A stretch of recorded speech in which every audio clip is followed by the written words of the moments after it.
प्रिय मित्रों, जय भीम जय भारत। मैं बुद्धा, मैं निखिल सबलारिया, नई दिल्ली से। मित्रों, आज से हम बाबा साहेब डॉक्टर भीमराव अंबेडकर जी की एक महान पुस्तक what Congress and Gandhi have done to the untouchables, Congress और गांधी ने अछूतों के लिए क्या किया, का वीडियो बनाने जा रहे हैं। और मैं इसका निर्माता हूँ निखिल सबलानिया, और इसमें स्वर है राजीव सिंह का। तो प्रस्तुत है पुस्तक का प्राकथन। तो अब मैं ये माइक सिंह जी को देता हूँ। वो आगे आपको पुस्तक का प्रकथन सुनाएंगे। और ये एक बहुत ही महत्वपूर्ण पुस्तक है, इसलिए ध्यान से सुनिएगा इस पुस्तक को।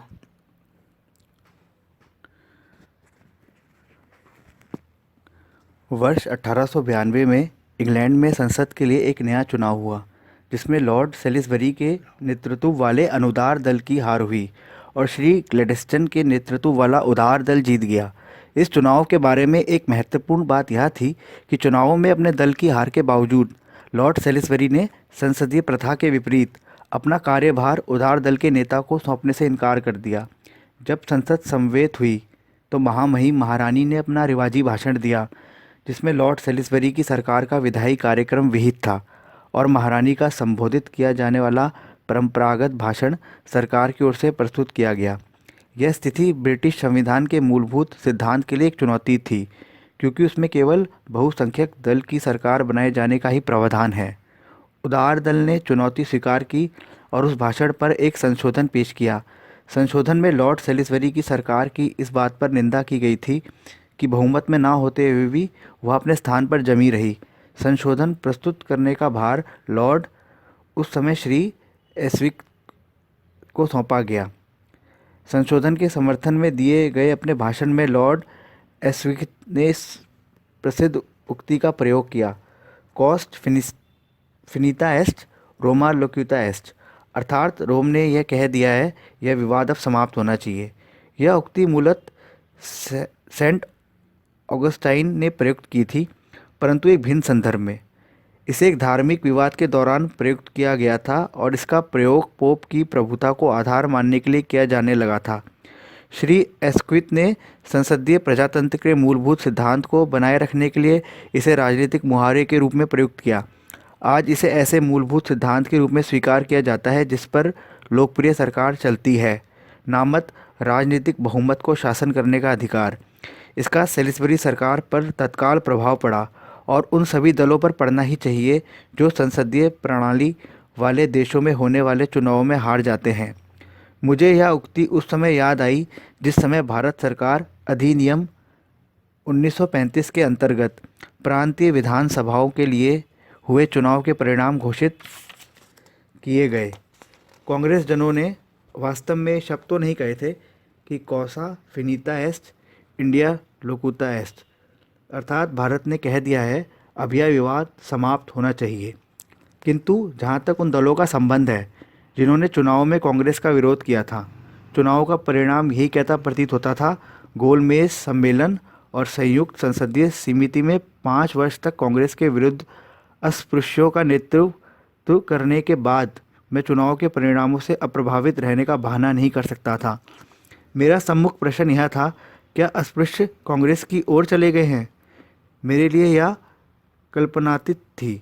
मैं यह मित्रों, ये अस्पर्श शब्द यहाँ पर प्रयुक्त किया गया है, परंतु अस्पर्श कोई नहीं कहता था। आम बोलचाल में अछूत कहा जाता था। तो मैं राजीव जी से भी कहूँगा कि अब आगे जो पढ़े तो अस्पर्श की जगह अछूत ही पढ़े, जहाँ तक संभव हो सके, विश्वास से।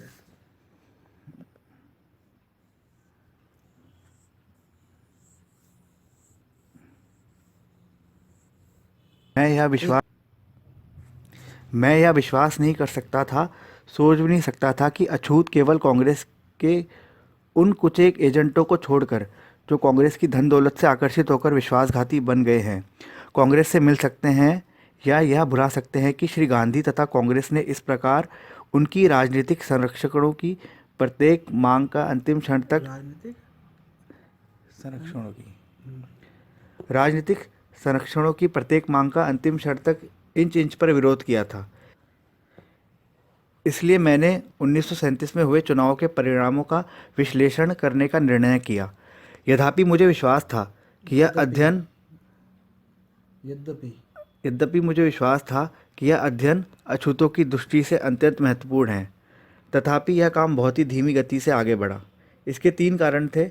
कुछ अन्य ऐसी महत्वपूर्ण साहित्यिक योजनाएं चल रही थी जिन्हें वरीयता दी ही जानी थी तथा तनिक भी टाला नहीं जा सकता था, इसलिए यह अध्ययन स्थगित कर रखना पड़ा। दूसरे, 1937 के चुनाव परिणामों की आधिकारिक पुस्तक, जिसे चुनाव के शीघ्र पश्चात संसद के समक्ष प्रस्तुत किया गया था और चुनावी परिणामों के आंकड़ों का मुख्य स्रोत है, मेरे प्रयोजन के लिए अपर्याप्त और अपूर्ण साबित हुई। इसमें अलग से ये आंकड़े नहीं दिए गए हैं कि अनुसूचित जातियों ने किस प्रकार मतदान किया और अनुसूचित जातियों के उम्मीदवारों को कितने वोट मिले। इसमें ये आंकड़े तो हैं कि मतदाताओं ने विभिन्न निर्वाचन क्षेत्रों में किस प्रकार मतदान किया, परंतु हिंदू मतदाताओं तथा अनुसूचित जाति के मतदाताओं के बीच का अंतर नहीं दिखाया गया है। इसलिए विभिन्न प्रांतीय सरकारों को पत्र लिखने पड़े कि मुझे ये आंकड़े भेजे कि अनुसूचित जातियों के मतदाताओं ने कितने वोट दिए और प्रत्येक अनुसूचित जाति के उम्मीदवार को कितने वोट मिले। इसमें अनिवार्यत कार्य में विलंब हुआ। तीसरे, इन चुनाव परिणामों के विश्लेषण में बहुत परिश्रम करना पड़ा, जैसे कि इस पुस्तक के अंत में दी गई सारणी से विदित होगा। इस प्रकार ये काम खिंचता चला गया। मुझे इस विलंब पर बहुत दुख है, क्योंकि मैं जानता हूँ कि इस अंतराल के दौरान कांग्रेस ने कितनी शरारत की है। कांग्रेस ने अछूतों का प्रतिनिधित्व करने के अपने दावे को हवा देने के लिए खूब प्रचार किया है। उनके प्रचार का मुख्य बिंदु था कि अनुसूचित जातियों को दिए गए 151 स्थानों में से स्वतंत्र श्रमिक दल, जिसे मैंने गठित किया था, स्वतंत्र श्रमिक दल, इंडिपेंडेंट लेबर पार्टी, जो बाबा साहब की पार्टी थी, इंडिपेंडेंट लेबर पार्टी, स्वतंत्र श्रमिक दल, स्वतंत्र एक स्वतंत्र श्रमिक दल, जिसे मैंने गठित किया था, को केवल 12 स्थानों में मिले और शेष सभी स्थान कांग्रेस ने जीते। कांग्रेसी रसोई की कढ़ाई से निकली यह खिचड़ी इस बात को प्रमाणित करने के लिए प्रस्तुत की गई है कि कांग्रेस अनुसूचित जातियों का प्रतिनिधित्व करती है। इस झूठे प्रचार का कुछ क्षेत्रों पर प्रभाव भी पड़ा दिखाई देता है। श्री H.N. ब्रेल्सफोर्ड जैसे व्यक्ति ने अपनी पुस्तक सब्जेक्ट इंडिया में इस बेतुके कांग्रेसी विश्लेषण को बिना इसकी सच्चाई की जांच किए उद्धृत करके एक प्रकार से स्वीकृति दे दी है।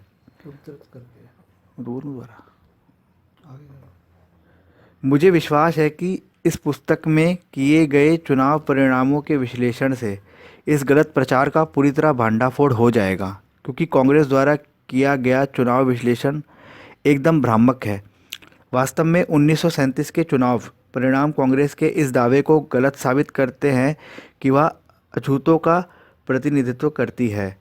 कांग्रेसी कथन के विपरीत ये चुनाव परिणाम दर्शाते हैं कि कांग्रेस को 151 स्थानों में से केवल 73 स्थान मिले। 2, लगभग प्रत्येक निर्वाचन क्षेत्रों में अछूतों ने अपने उम्मीदवार खड़े करके कांग्रेस के विरुद्ध चुनाव लड़ा। 3, कांग्रेस द्वारा जीते गए 73 स्थान हिंदू वोटों से जीत गए थे और इसलिए वह किसी भी प्रकार के अनुसूचित जातियों का प्रतिनिधित्व नहीं करती। 4, कांग्रेस ने 151 स्थानों में से जो भी स्थान जीते थे उसमें वास्तव में केवल 38 ही ऐसे थे जो अनुसूचित जातियों के बहुसंख्यक समर्थन से मिले थे। जहाँ तक कि स्वतंत्र श्रमिक दल का संबंध है, श्रमिक दल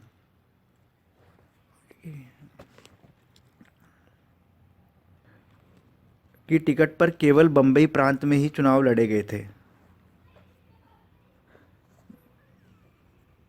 और वहाँ इस दल को आश्चर्यजनक सफलता प्राप्त हुई थी। बम्बई प्रेसिडेंसी में अनुसूचित जातियों को दिए गए 15 स्थानों में से इसने 13 स्थानों पर विजय प्राप्त की और इसके अतिरिक्त 2 सामान्य स्थानों पर भी विजय प्राप्त की। इसलिए मुझे इस बात पर प्रसन्नता है कि अंततोगत्वा में वह कार्य पूरा करने में सफल हूँ। अंततोगत्वा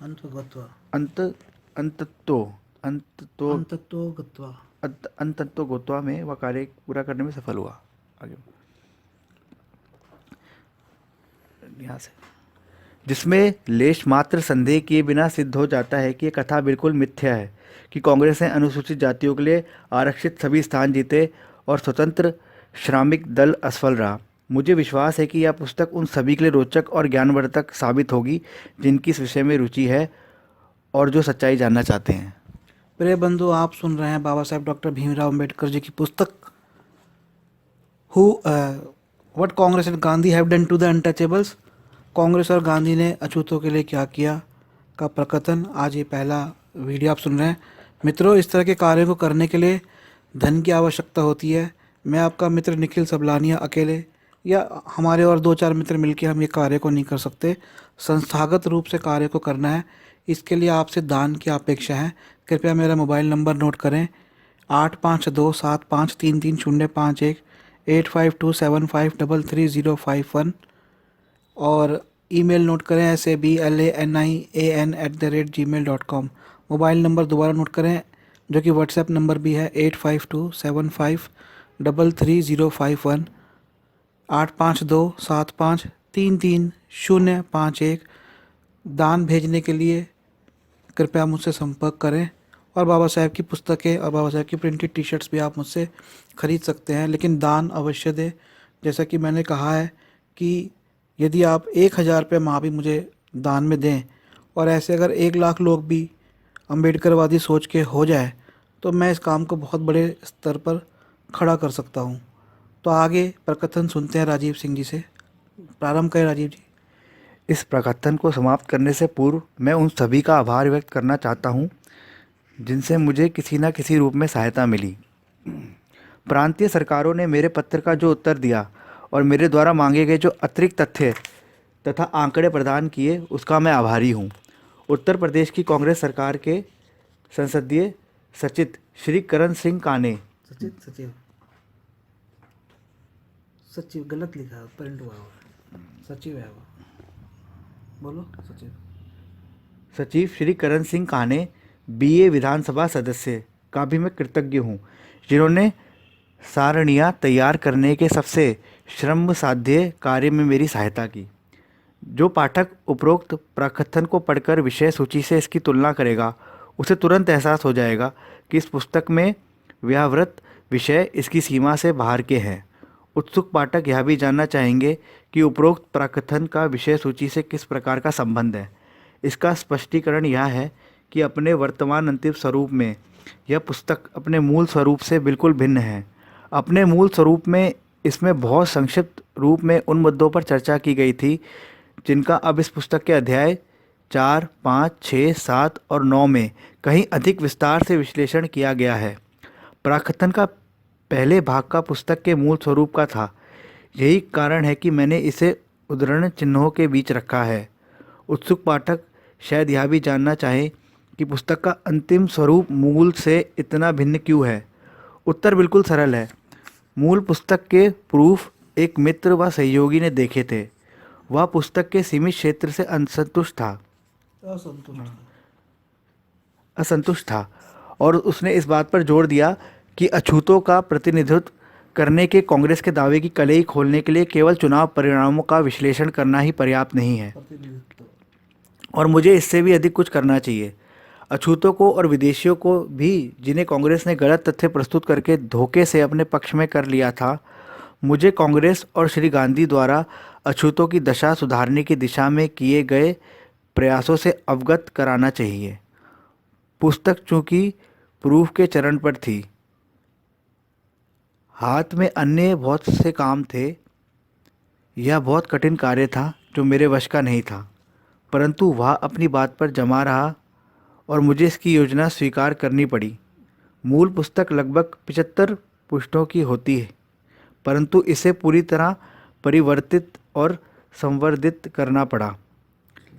अपने प्रस्तुत स्वरूप में यह पुस्तक पूर्णतः रूपांतरित है। जहाँ तक अछूतों की समस्याओं का प्रश्न है, इसमें 1970 से अब तक की कांग्रेस तथा श्री गांधी के कार्यों का ब्यौरा दिया गया है। कांग्रेस के बारे में काफ़ी लिखा गया है और श्री गांधी के बारे में उससे भी ज़्यादा, परंतु आज तक किसी ने यह ब्यौरा नहीं दिया कि उन्होंने अछूतों के लिए क्या किया है। यह सर्वविदित है कि श्री गांधी स्वराज के योद्धा के रूप में अथवा अहिंसा के प्रवर्तक के रूप में छवि प्रस्तुत करने की अपेक्षा अछूतों के उदारक के रूप में अपनी छवि प्रस्तुत करने को अधिक महत्व देते हैं। आप कोशिश करिए राजीव जी आप कोशिश करिए कि श्री की जगह मिस्टर गांधी बोलें और श्री का प्रयोग ना करें, श्री के स्थान पर मिस्टर का प्रयोग करें। ठीक है। मिस्टर गांधी स्वराज के योद्धा के रूप में अथवा अहिंसा के प्रवर्तक के रूप में छवि प्रस्तुत करने की अपेक्षा अछूतों के उद्धारक के रूप में अपनी छवि प्रस्तुत करने को अधिक महत्व देते हैं। गोलमेज सम्मेलन में उन्होंने अछूतों का एकमात्र प्रतिनिधि होने का दावा किया तथा वह किसी अन्य व्यक्ति के साथ इस श्रेय में भागीदार बनने के लिए भी तैयार नहीं थे। मुझे याद है कि जब उनके इस दावे को चुनौती दी गई तो उन्होंने कितनी कहासुनी की थी। मिस्टर गांधी स्वयं को अछूतों का ही नहीं अपितु कांग्रेस का भी अगुवा मानते हैं। स्वयं को स्वयं लिखा है। उनका कहना है कि अछूतों के प्रति की गई गलतियों को सुधारने के लिए कांग्रेस वचनबद्ध है और तर्क देते हैं कि अछूतों के लिए कोई बड़ी राजनीतिक संरक्षण अनावश्यक तथा हानिकारक है। इसलिए कहना बड़ी खेदजनक बात है कि मिस्टर गांधी और कांग्रेस के इन दावों का कोई भी विस्तृत अध्ययन नहीं किया गया है। प्रस्तुत अध्ययन यद्यपि अपनी किस्म का पहला अध्ययन है, तथापि मिस्टर गांधी का अंधा समर्थन करने वाले हिंदुओं को यह बात नहीं भाएगी और यह हो भी कैसे सकता है, जबकि इसका निष्कर्ष यह है कि मिस्टर गांधी से सावधान रहो। यदि इसे बृहत्तर दृष्टिकोण से देखा जाए तो हिंदू को इस बात पर आक्रोश दिखाने का कोई कारण नहीं है। भारत में केवल अछूत संप्रदाय ही मिस्टर गांधी के बारे में ऐसी राय नहीं रखता, मुसलमान, सिख और ईसाइयों का भी उनके बारे में यही धारणा है। वास्तव में हिंदुओं को इस प्रश्न पर गौर करना चाहिए और पूछना चाहिए कि कोई भी संप्रदाय मिस्टर गांधी पर क्यों भरोसा नहीं करता, यद्यपि वह कहते रहे कि वह मुसलमान, सिखों तथा ईसाइयों के मित्र हैं। और इस अविश्वास का क्या कारण है? मेरी समझ में किसी भी नेता के लिए इससे बड़ी विडंबना नहीं हो सकती कि उस पर सभी अविश्वास करें, जैसा कि आजकल मिस्टर गांधी पर किया जा रहा है। परंतु मुझे दृढ़ विश्वास है कि हिंदू की यहाँ प्रतिक्रिया नहीं होगी। सदा की तरह वे इस पुस्तक की भर्त्सना करेंगे और मुझे कोसेंगे, परंतु कहावत है कि कुत्ते भौंकते रहते हैं परंतु कारवां चलता रहता है। इसी प्रकार मुझे जो अपना कर्तव्य पूरा करना ही चाहिए, चाहे मेरे विरोधी कुछ भी कहे, क्योंकि जैसा कि वॉल्टेयर ने कहा है, स्वयं अपने समय का इतिहास लिखने वाले व्यक्ति को यह आशा रखनी चाहिए कि उनकी सभी बातों पर कड़ी आलोचना होगी जो उसने लिखी है और जो उसने नहीं लिखी है, परंतु ये छोटी बाधाओं से ऐसे व्यक्ति को निरुत्साहित नहीं होना चाहिए जो सच्चाई तथा स्वतंत्रता का हिमायती है, किसी चीज़ की आशा नहीं रखता, किसी से डरता नहीं, किसी चीज़ की मांग नहीं करता और अपनी आकांक्षाओं ज्ञानवर्धन पर केंद्रित करता है।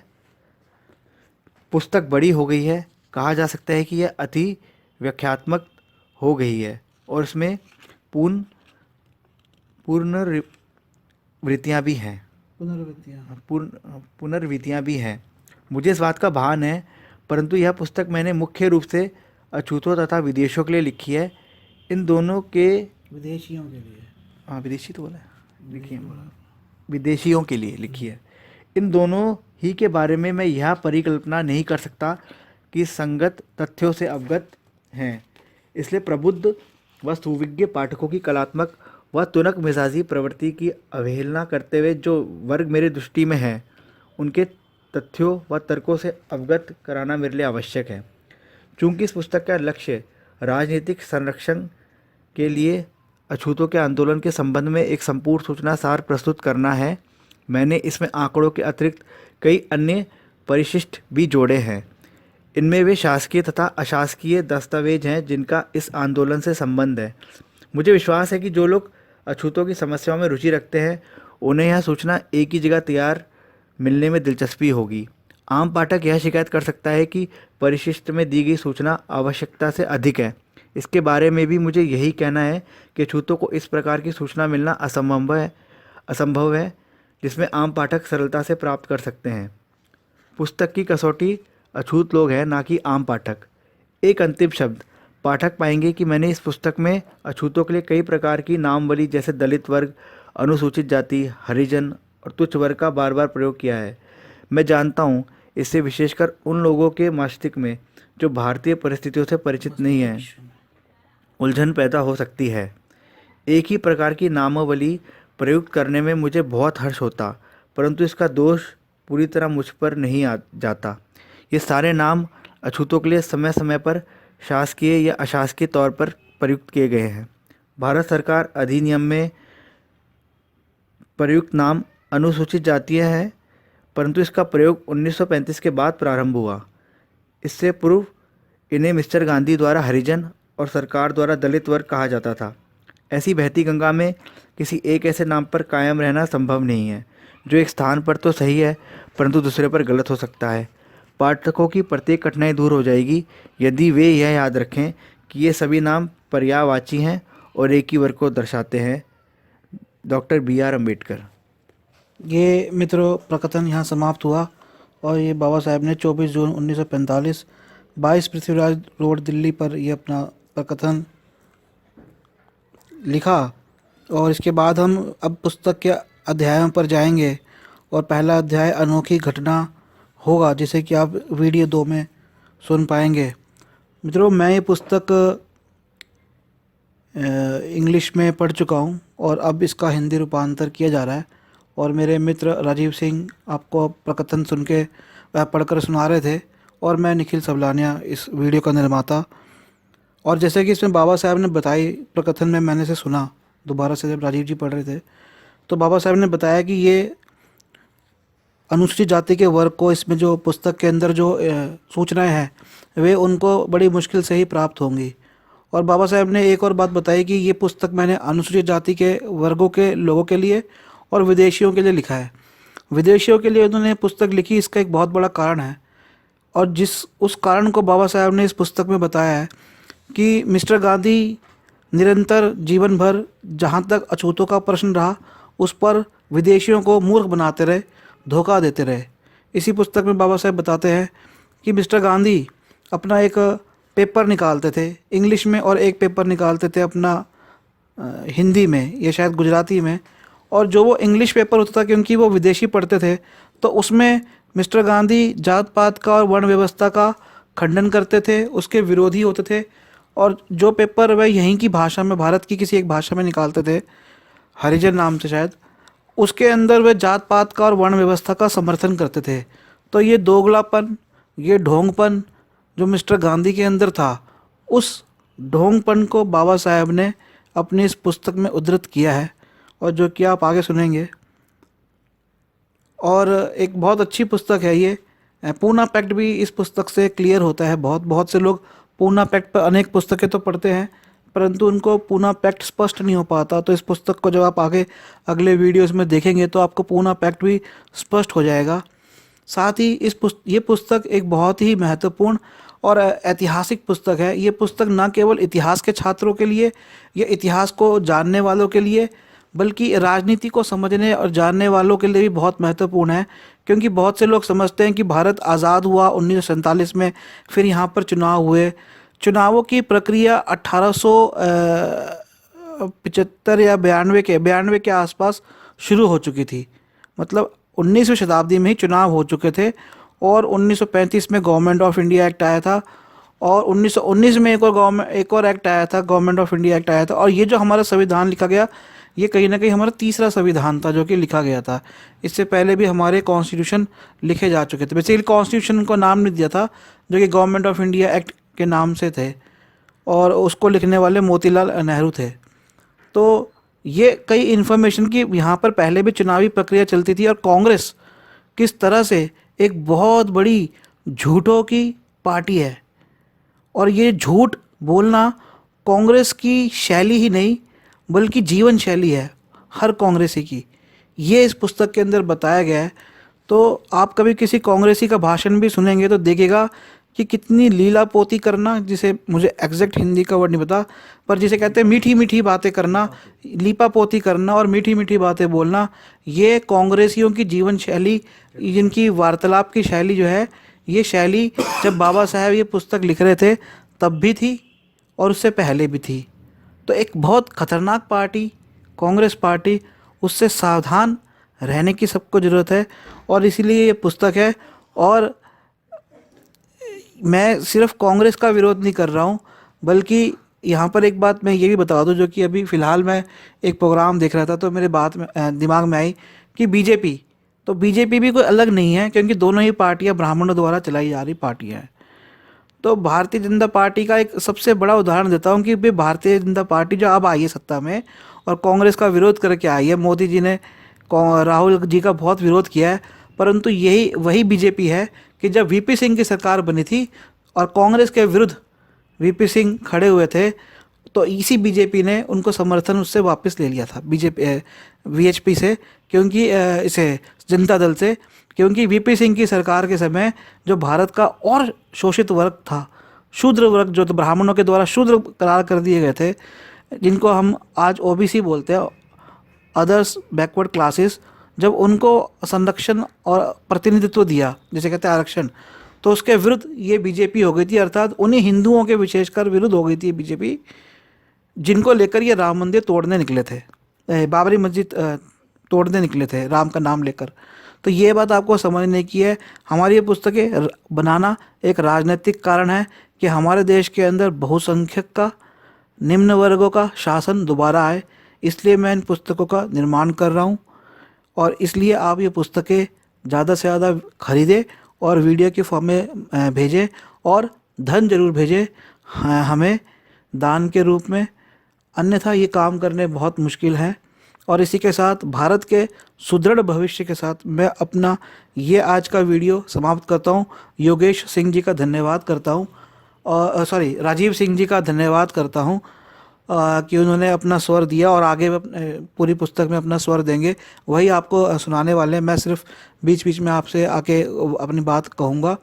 तो आप मेरा फ़ोन नंबर नोट करें, 8527533051, 8527533051, 8527533051, 8527533051। बाबा साहेब के पुस्तकों का फ़िलहाल जो सेट है हमारे पास, इंग्लिश और हिंदी में, हिंदी में 3000 का है, इंग्लिश में 3400 का है, दोनों में संविधान भी है, और हिंदी वाले में साथ में जीवनी भी है, वे आप प्राप्त कर सकते हैं। ओबीसी वर्ग पर हमारे पास पुस्तकों का एक सेट है, बौद्ध धर्म के ऊपर हमारे पास अनेक पुस्तकों के सेट है, आदिवासी समूह के ऊपर, आदिवासी वर्ग के ऊपर पुस्तकों का सेट है, बाबा साहेब के जीवन और कार्य पे 10,000 रुपये का 55 पुस्तकों का सेट है। ये आप, मैं कहता हूँ, 1,00,000 2 लाख रुपया आपने खर्च कर दिया मूवमेंट में, कोई बड़ी बात नहीं है। आज हम जो हैं बाबा साहेब की वजह से हैं, और हमें बाबा साहेब के सपनों को साकार करना है। तो इसी के साथ मैं अपनी बात समाप्त करता हूँ। दान अवश्य दीजिएगा। जय भीम, जय भारत, नमो बुद्धाय।